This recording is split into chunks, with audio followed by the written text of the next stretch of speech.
Y bueno, al embajador Suiza le ha tocado padecer la cultura uruguaya, iniciar un poco tarde estas cosas, y en nombre del pueblo uruguayo le pedimos disculpas por el tiempo que le hemos tomado. Nos ha tocado esta changuita de dar algunas palabras sobre un tema muy delicado en nuestro país. Tenemos el privilegio de ser uno de los países con más presos de acuerdo a la cantidad de habitantes que tiene nuestro país. Y eso ya de por sí nos preocupa bastante, pero no es solamente eso. Un enorme porcentaje, el 71%, son jóvenes de 35 años hacia abajo. Y de esos, la mayoría tiene entre 18 y 25 años. Esto es entonces más que suficiente para cuestionarnos a nosotros mismos y nos lleva a preguntarnos qué sociedad hemos construido que tiene que terminar encerrando a sus hijos, a sus jóvenes, en definitiva, a su futuro. Lo más grave es las condiciones en las que los tenemos encerrados. Es por demás sabido el hacinamiento en que están y debemos asumir objetivamente que con el actual sistema carcelario estamos violando los derechos humanos en este país. Debemos admitir que tampoco cumplimos el mandato de la Constitución. Nuestras cárceles en las condiciones actuales no pueden rehabilitar a nadie y sí mortificar a los privados de libertad. Actúan nuestras cárceles como una escofina que desbasta lo humano de los presos, de los detenidos, los degrada incluso a niveles de animalización en los casos más severos. Hemos hecho hermosas leyes llenas de espíritu samaritano, pretendiendo humanizarlas, pero solo han tenido el efecto de una aspirina en un tumor. La realidad es más tenaz que las leyes. Un ejemplo que para mí es claro es el de la redención de la pena mediante el estudio y el trabajo. Esa ley que hicimos con mucho amor, con muchas ganas, dice que por cada 2 días de trabajo o estudio se descuenta 1 de la pena. Pero la realidad es cruel y nos deja sin margaritas en esa primavera que soñábamos. El desconocimiento de la realidad carcelaria nos hace pasar por alto que en una cárcel uruguaya se mueve tanto dinero o más dinero que en un banco. Y la redención se paga, tiene un precio, tiene un costo. Quien paga peaje accede a las posibilidades de estudiar o trabajar y a figurar en las listas, aunque a veces ni siquiera estudian ni trabajan, figuran y redimen porque gatillan, porque pagan. Y la pesada de los presos también participa en digitar quién va o quién no va.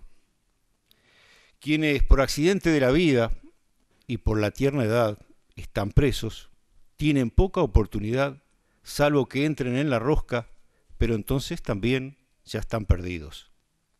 Sucede también que a menudo se diluye una frontera muy tenue que hay entre quien está preso y quien lo cuida.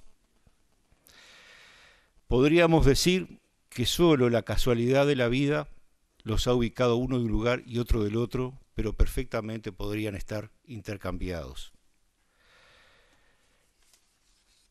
Por lo tanto, tenemos que asumir que en nuestras cárceles reina la corrupción y que hay una madeja muy enredada con pactos de silencios mutuos muy difícil de perforar.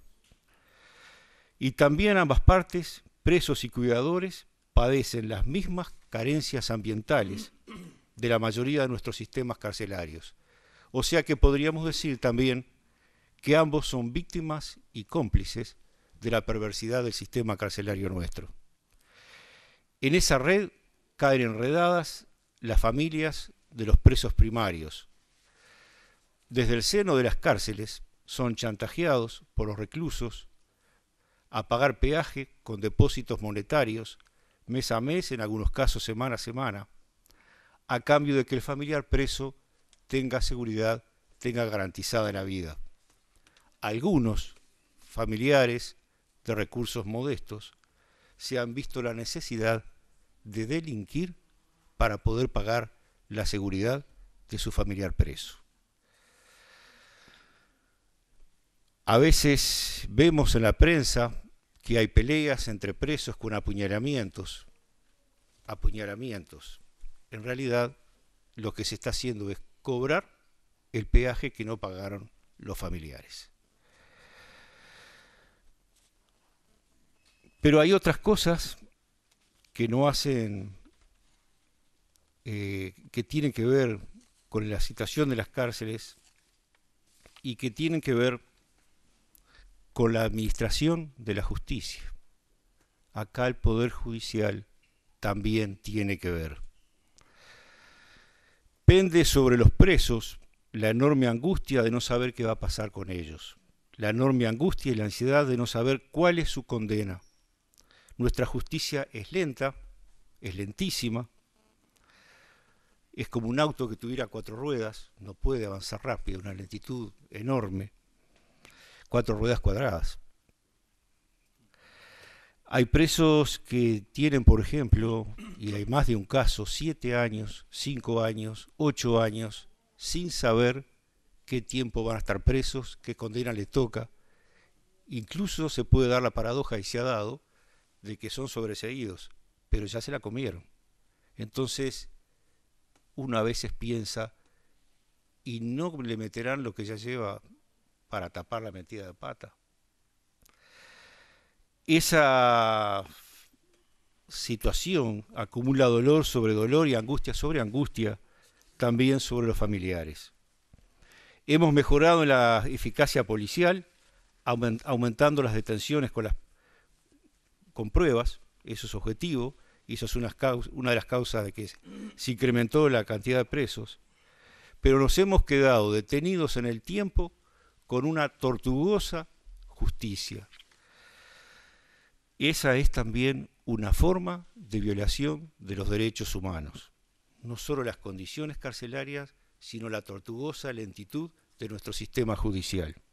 Que me perdonen los jueces si se enoja alguno, no contra nadie en particular, pero es una realidad que estamos palpando. Estamos llenos de jovencitos que delinquen, enfermos de adicción, y son entreverados sin tener en cuenta esa característica.